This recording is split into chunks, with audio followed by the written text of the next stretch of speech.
Good morning my dear students. आज की इस क्लास में हम लोग क्लास 12th इंग्लिश 2025 के लिए most important top 3 central ideas की बात करेंगे।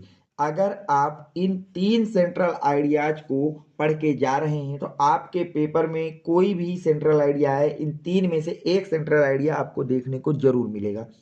सबको पता है आपको कि जो सेंट्रल आइडिया का हमारे सिलेबस में पार्ट है वो 4 मार्क्स का आता है। बेटा कितने मार्क्स का आता है? 4 मार्क्स।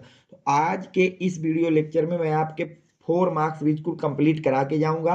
अगर आप इन 3 सेंट्रल आइडियाओं को अच्छी तरह से लर्न कर लेते हैं तो श्योर आप मानिए कि आपके वहां 4 मार्क्स आने ही आने हैं। क्वेश्चन कुछ इस तरह से आपको लिख के दिया जाता है बेटा, right the central idea of any one of the following poem. यानी कि आपको कुछ पोयम दी जाएंगे, नाम उनके, और बोलेगा किसी एक पोयम का सेंट्रल आइडिया आपको लिखना है। तो आपकी पहली जो मोस्ट मोस्ट इंपॉर्टेंट आपकी सेंट्रल आइडिया है जो आपको लर्न करके जाना है बेटा, वो है माई मदर एट 66। आपको जो most important central idea learn करके जाना है उस सेंट्रल आइडिया का नाम है बेटा माई मदर एट 66। इस सेंट्रल आइडिया को आप बिल्कुल भी कतई छोड़ के मत जाना, हर साल पूछा जाने वाला ये most most important central idea है। अगर मैं सेकेंड सेंट्रल आइडियाज की बात करूं बेटा तो वो है आपका कीपिंग क्विट। कौन सा बेटा? Keeping quit. ये भी बहुत ही ज्यादा इंपॉर्टेंट सेंट्रल आइडिया है। और तीसरे का नाम है बेटा a things of beauty. A things of beauty. अगर आप इन 3 सेंट्रल आइडियो को अच्छी तरह से तैयार कर लेते हैं तो कोई भी ऐसा सेंट्रल आइडिया आपसे वहां नहीं पूछा जाएगा जो इन 3 से बाहर वहां पर आए। इन 3 को बस तैयार करके जाइए, आपके 4 नंबर बिल्कुल फिक्स हो जाएंगे। अब मैं आपको एक सेंट्रल आइडिया पूरा बता देता हूं कैसे लिखना है। माई मदर एट 66 का मैं आपको आज बता रहा हूं सेंट्रल आइडिया आपको अगर वहां पूछा जाए तो कैसे लिखना है। तो देखिए,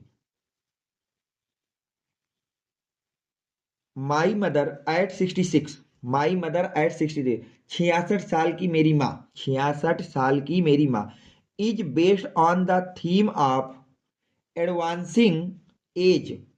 एडवांसिंग एज बढ़ती उम्र की थीम पर आधारित है। मतलब ये जो कविता है माई मदर एट 66, ये जो थीम है ये किस पर आधारित है बेटा? मेरी माँ जो कि 67 साल की है, इसकी बढ़ती उम्र की थीम पर आधारित की गई है। And the fear of loss and separation associated with it. और इसके साथ जुड़ा हुआ नुकसान और इसके समय के साथ अलगाव का जो डर है उसके विषय में कवित्री बताना चाहती हैं। जो आप क्या बता रहे हैं कि माई मदर एट 60, जो मेरी माँ है वो जब 66 साल की हो जाएंगी तो वो अपनी बढ़ती उम्र के थीम पर एक उन्होंने अपना पोयम को लिखा है और बताती है कि वो इस नुकसान को या अलगाव का उनको डर लग रहा है जिसके साथ उनकी उम्र बढ़ती जा रही है।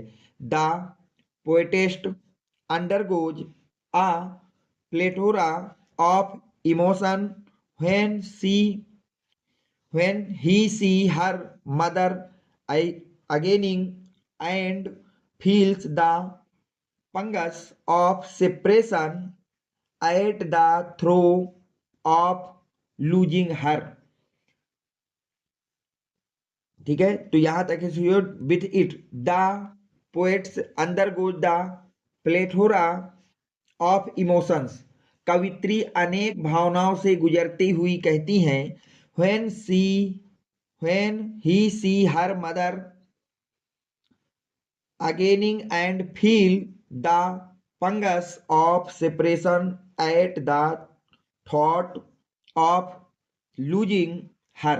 जब वह अपनी माँ को बूढ़ा होती देखती हैं, कवित्री कहती हैं कि जब मैं अपनी माँ को बूढ़ा होती देखती हूँ और उसे खोने के विचार को, जब ये होता है कि अब हमारी माँ की उम्र बहुत ज्यादा हो गई है, अब कुछ दिन बाद उसका देहांत हो जाएगा, उसके खोने के डर से मेरे मन में, मेरे हृदय में अलगाव की एक पीड़ा को मैं महसूस कर रही हूँ। अलगाव की एक पीड़ा को क्या है बेटा? महसूस करो। बस इतना आपको लिख देना है, आपको पूरे के पूरे 4 नंबर यहां से मिलेंगे। उम्मीद करता हूं कि ये वीडियो आपको पसंद आया होगा, तो प्लीज वीडियो को लाइक करें, चैनल को सब्सक्राइब करें। Thanks for watching. Next video coming soon.